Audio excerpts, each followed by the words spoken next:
kanilang iniwan. Amin ang iyong mga dalahin! Wag, nakikiusap ako.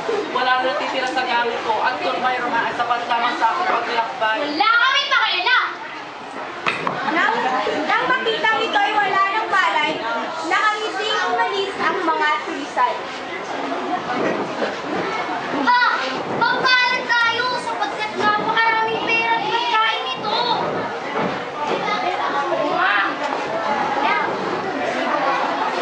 Nagkataong dumaan dito ang isang saserdote at pagkakita sa taong nakahandusay, siya'y lumihis at nagpatuloy sa kanyang lakad. Awa-awa! Subalit nahuhuli na ako sa aking pangangarap. Dumaan din ang isang levita, ngunit tiningnan lamang niya ito at nagpatuloy sa kanyang lakad.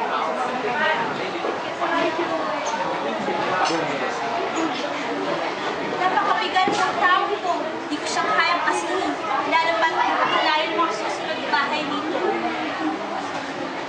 Ngunit may isang Samaritanong naglalakbay na paraan doon, nakita niya ang taong hinarang at siya'y nahabag. Lumapit siya at tinalian ang sugat nito, sa kanya ito binuhat. Kahawa-hawa sa ako akong manlalakbay. Sino walang pusong gumawa sa ineto?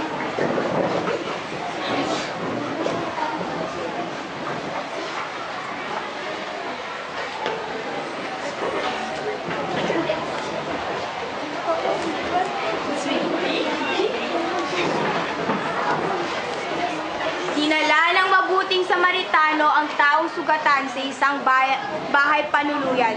Doon ito'y kanyang inalagaan. Dok! Tao po! Tao po! Anong kailangan ninyo, Ama? Meron pa po ba kayong bakanting silid ng paupahan? Meron! Hali kayo! Narito ang inyong hali.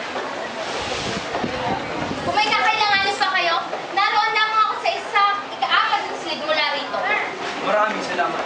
Siguro yung pinagnakawan siya dahil minsan sa kanyang gamit ay wala nang natira.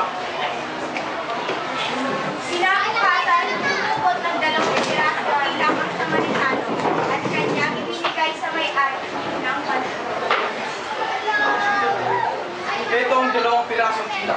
Tanggapin mo, alagaan mo siya at kung ano man ang kaulangan ay aking babayaran sa aking pagmamahal. Makakaasa ka.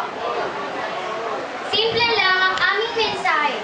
Sa panahon ngayon, dapat kang maging masgasig sa pagpili ng iyong kaibigan. Sapagkat ang ilan ay may kaibigan lamang dahil sa angking karangyaan. At ang ilan ay may tunay na kaibigan. Lagi mong tatandaan, ang isang tunay na kaibigan ay laging nariyan sa saya at kalungkutan, handang dumamay sa oras ng paggipitan.